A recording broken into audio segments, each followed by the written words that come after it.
Welcome to this episode of the Business of Practice podcast, where we focus on the financial and human sides of equine veterinary medicine. In this episode, Doctors Eleanor Green and Jim Heird talk about the new Lincoln Memorial University Equine Veterinary Education Program in Tennessee. I'm Kim Brown, editor of Equine Management. The Business of Practice podcast is brought to you by CareCredit. The Equine Veterinary Education Program is being coordinated with the guidance of Eleanor Green, who is DVM, DACVIM, DABVP, Dean Emerita of the Texas A&M College of Veterinary Medicine and Biomedical Science, and she's a past president of the American Association of Equine Practitioners. Jim Heird, PhD, is a past president of the American Quarter Horse Association, as well as the former director of the Equine Sciences Program at Colorado State University and former coordinator of the Equine Initiative at Texas A&M University. Thank you, Drs. Green and Heird, for joining us today to talk about the Lincoln Memorial University Veterinary Education Program. Kim, thank you for having us. It's truly an honor to be on your program. Well, thank you for joining me. And I'm actually going to quote Dr. Heird from a press release about this innovative and wonderful program. Dr. Green and I have witnessed the urgent need of horse owners and current veterinary practices for qualified veterinarians, while at the same time understanding the tremendous cost of that education. Our collective hope is that this model will begin a movement to attract more students to the field. So, Drs. Green and Heird, this is kind of a buzz thing that's going on in the industry right now. So this new equine education program at Lincoln Memorial University in Tennessee, and you both have been very actively involved in getting this program coordinated. So how did this idea come about? Well, Kim, again, thank you for having us on this podcast. We're really excited to reach your audience with something this important. But as you mentioned, we both have been immersed in the equine industry for our entire working and personal lives. And, you know, we have a deep understanding of what the horse industry is, what the horse industry needs. And we have a lifetime of experience as owners, veterinarians, equine veterinary profession, and the horse industry. And we just saw this need, and we've spent our entire career helping the industry. So I want to tell you sort of how the idea came about. One memorable day when we were in Lexington, Kentucky, Jim and I were driving around, and he tossed out the idea as he looked at these big practices in the horse industry in that area of the country and said, wouldn't it be nice if we could have an equine-only veterinary college? And of course, having been a dean, I said, such a college could not meet accreditation guidelines. But that led to a discussion about options that were consistent with accreditation standards for veterinary colleges, which could accomplish the goal. And the goal was an equine veterinary education program within an existing college. And that just seemed to be the way to go. Well, this is just so exciting because both of you have really extensive backgrounds at traditional universities with veterinary colleges. So why did you pick on this particular university, which is the Lincoln Memorial University in Tennessee, to work with? Well, you know, Kim, we considered a lot of traditional veterinary colleges, and we realized very quickly that to take this, we're talking about 20 to 25 students a year, and to have that set of students within a group of 140, 150, 160 students was going to be almost impossible to do. And so it was very difficult to figure out how to do that at a traditional school. And I'll let Eleanor tell you how this came about. Well, I've worked with a gentleman named Mark Cushing for many years. He's the CEO of Animal Policy Group, and of course, I actually consult with him now. But I've worked with him for years on other initiatives. And when Jim and I told him about this program, he told us a little bit more about LMU. He had been instrumental in starting the veterinary college at LMU, and he remains involved today. And he suggested that we explore LMU as a home for this program because of its culture and its reputation for innovation, flexibility, and nimbleness. And we thought perhaps this could happen where a large, heavily established college that could not be mobile for the small group of students found it difficult. This might be the place to do it. And so we explored Lincoln Memorial University for that reason. Okay, so let's talk about the program in particular. What makes this program so unique going into vet school? Well, I think that's the exciting part of this. To start with, we're going to start by recruiting nationally. There's horse kids everywhere, all over the country. Every community in that has young people that are interested in horses. So we're going to recruit nationally and internationally. And part of the qualifications to get into this program is you're going to have equine expertise to get in. You're not going to just want to be an equine veterinarian. You're going to have horse experience and expertise and want to be a veterinarian. Oh, that's incredible. Yeah. And by the way, there's still a place for other students who have an interest in equine veterinary medicine who really don't have the experience. But that's not this program. This program is for those with experience. Another unique feature about this program is that when the students are admitted to the undergraduate program at LMU, they will be admitted to the Equine Veterinary Education Program as a continuum that flows from their undergraduate students through the veterinary curriculum. And so once students complete their undergraduate requirements, maintain an acceptable grade point average, and exhibit good citizenship throughout, they will automatically enter the veterinary curriculum. So in a sense, this is an early admission program. The other thing that we're really excited about, and I think this makes it as unique as anything, is that we have 6 required immersive summer internships experiences, 2 at farms and ranches, major farms and ranches, and 4 once they get admitted into vet school at clinics and practices around the country. And then on top of that, it's a 6.5-year program versus 8 to 9 on many others. So we've reduced the cost of the total education and tuition cost, and they're going to be paid for these internships. So they'll have some revenue coming in addition to learning. They start to generate income a year and a half earlier, too.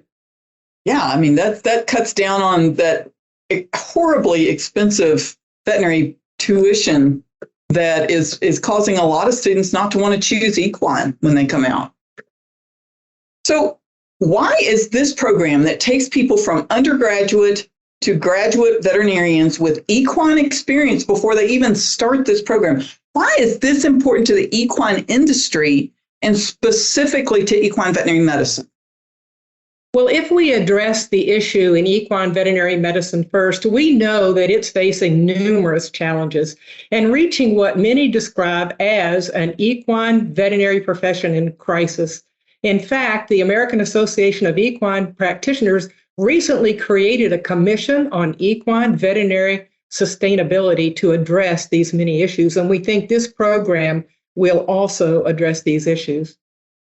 From the data that they've gathered, we know that there's a shortage of equine veterinarians. Only about a little over 1% of veterinary graduates actually enter an equine practice each year, and another roughly 5% pursue equine internships.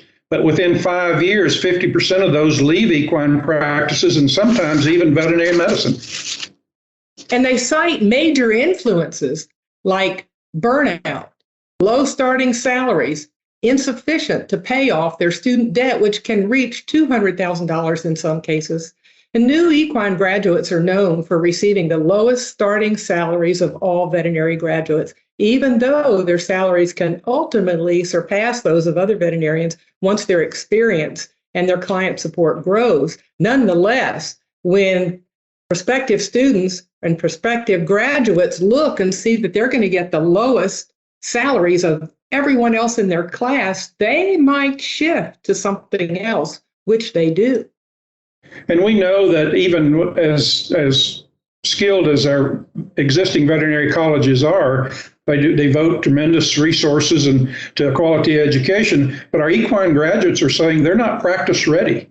to go into a major equine practice because they don't know enough about horses. They don't have enough hands-on experience.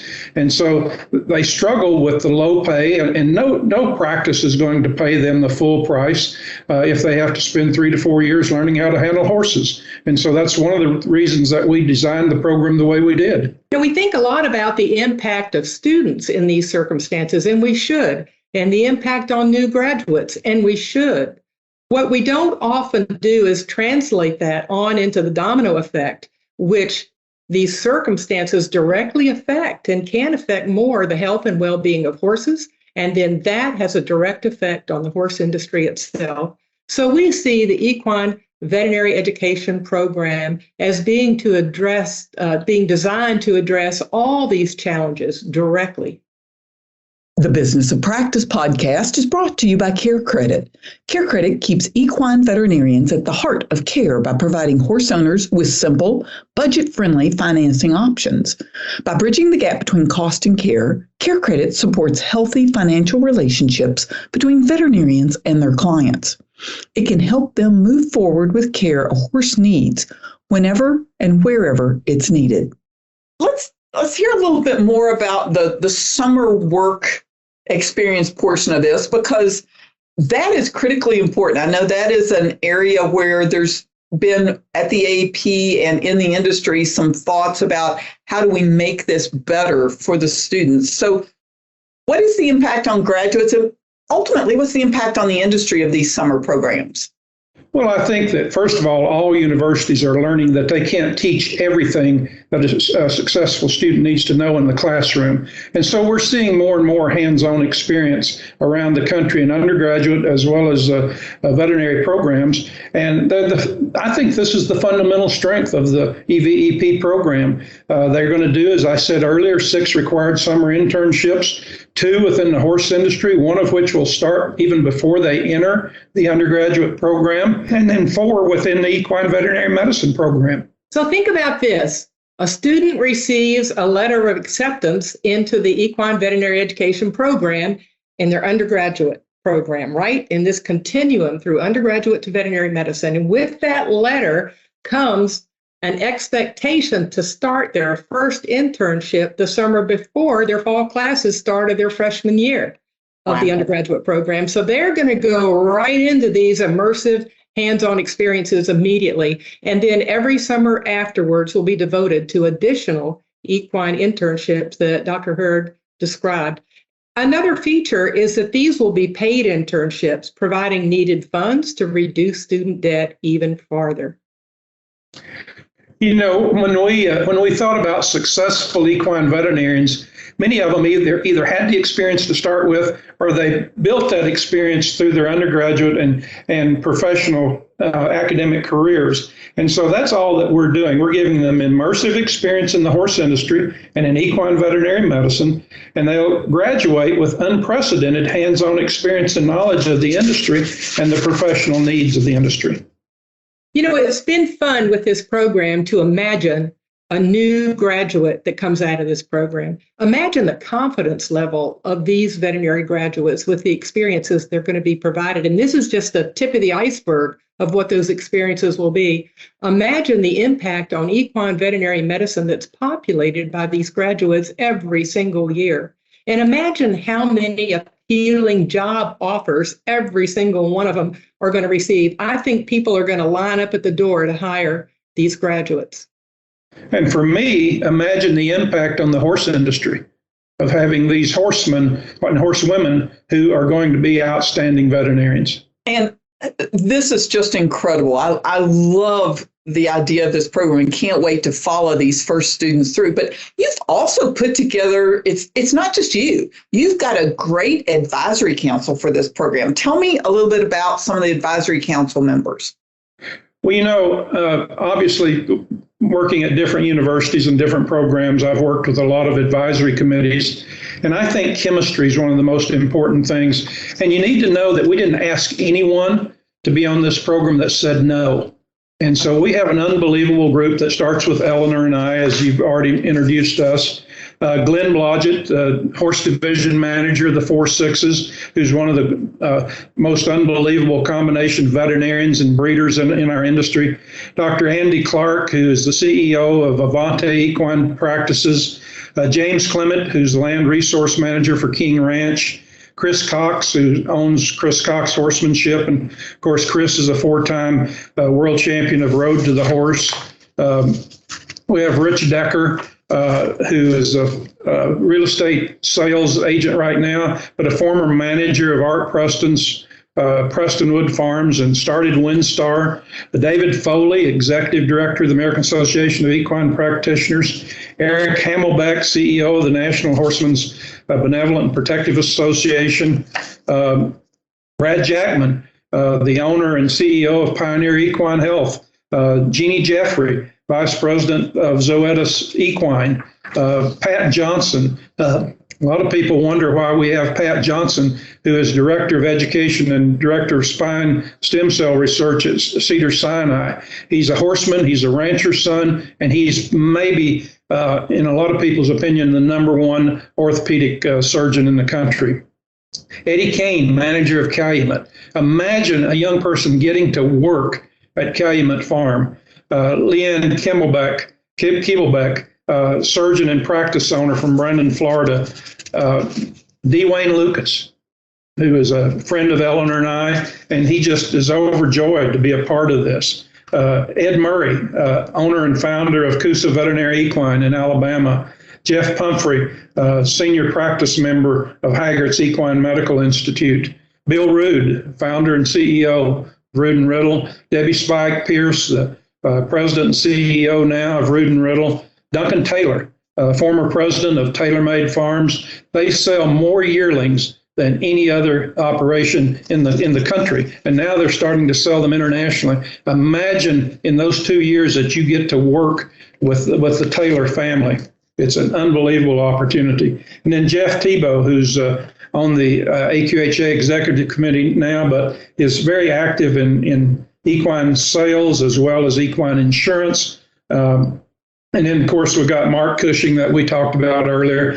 And then we were able to hire Julie Bryant, who is an unbelievable PR person and has worked with the American Youth Horse Council, AAP, AQHA, the American Quarter Horse Journal, and she's our administrative assistant on this. So we couldn't be more honored to have the people that we have that are willing to do this. And we're going to have our first meeting in October, and we can't hardly wait to get them all together in the same room. So this is a really outstanding team, and each one of these was carefully and intentionally selected to include these notable equine leaders and to achieve diversity of experience and thought across this country. And there's a really good balance between top equine veterinarians and horse industry leaders. And Jim has just given a wonderful overview of who they are. And as he mentioned, nobody has said no. And I'm sure we're going to have a lot of people asking to get on this council. Well, and I love the fact that you're doing a mix of not only equine veterinary, but the horse side, because it's so important for them to get experience within the industry before they go out to practice, to know what their clients are looking for. Yeah, so, and not only the clients, but the other industry. For example, Jeannie Jeffrey of Zoetis. So they'll get to see that side of the industry as well. That's a good point. Okay, so can you tell me a little bit about some of the veterinary practices and farms and ranches they're going to be part of these summer experiences? And I just want to know, can I go tag along and just see?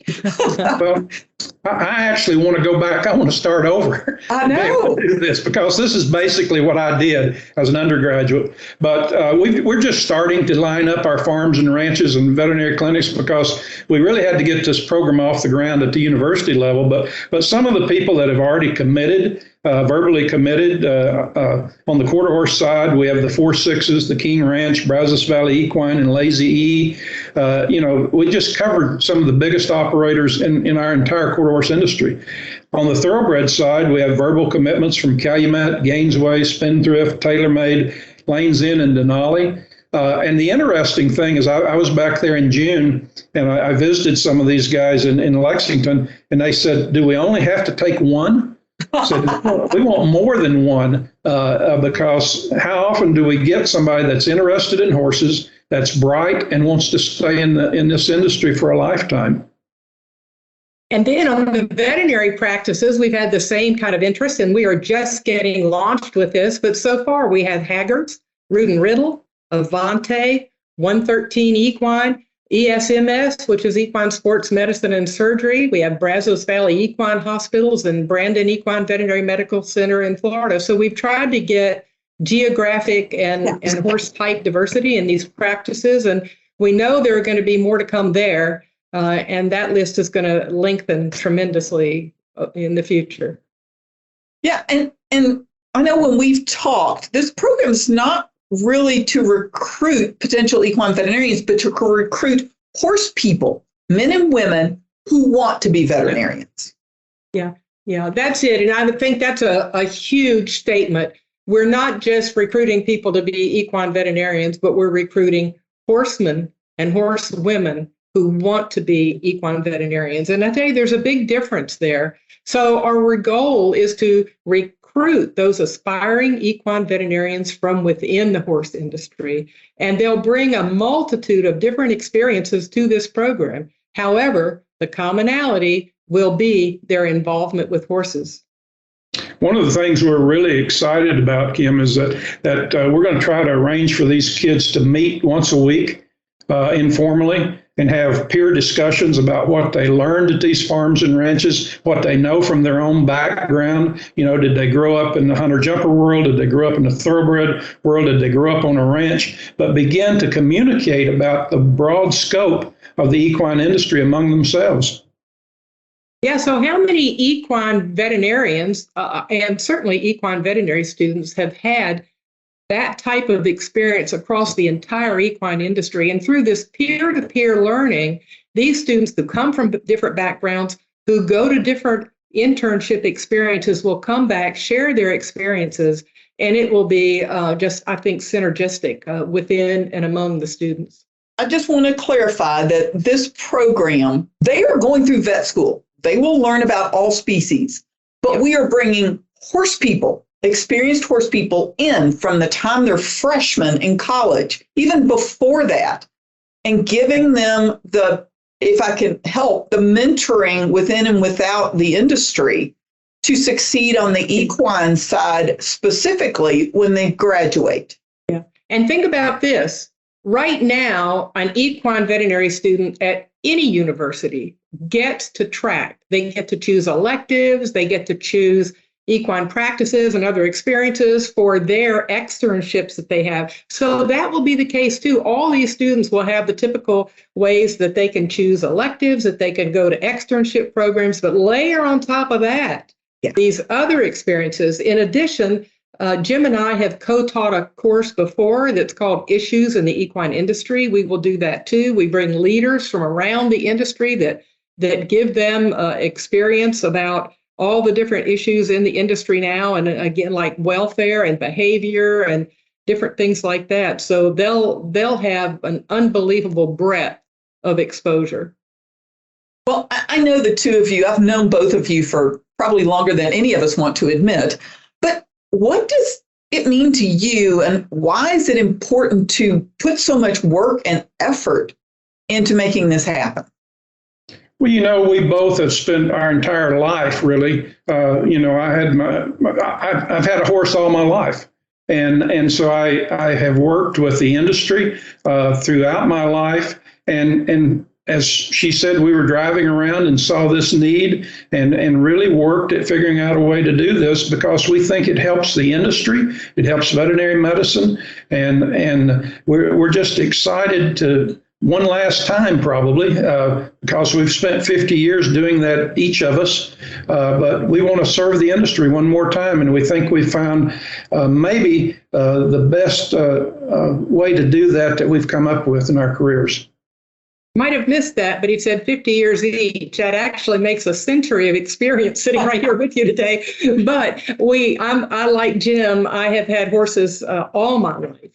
and devoted my entire career to horses. And I would do it all again, and we're going to continue to do it. But I think the other thing that Jim and I talk about a lot is that wherever either one of us has been, we have given back in some way, tried to give back, and we're always have our eye on impacts. What can we do that's going to have an impact?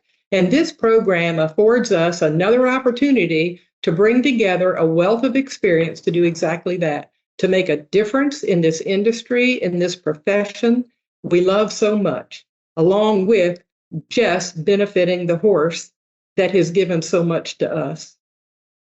Well, and we talked earlier on about the Lincoln Memorial University. So how have the leadership and the faculty and staff at that university, what do they think about this program? Have they, embraced it? Well, the LMU leadership has been enormously supportive of this program. We actually took Pete DeBusk and the veterinary dean, Dr. Stacy Anderson, to the 4-6s. We took them through Lexington and really got them to see the equine industry, which Dr. Anderson already knew because she's a board certified equine surgeon who still rides and competes. So she understands the industry already. Pete DeBusk had not understood the industry before that, but he does now. And he, as chairman of the board of LMU, is devoted to providing quality education in all of the LMU programs. And he sees this program as a program of distinction.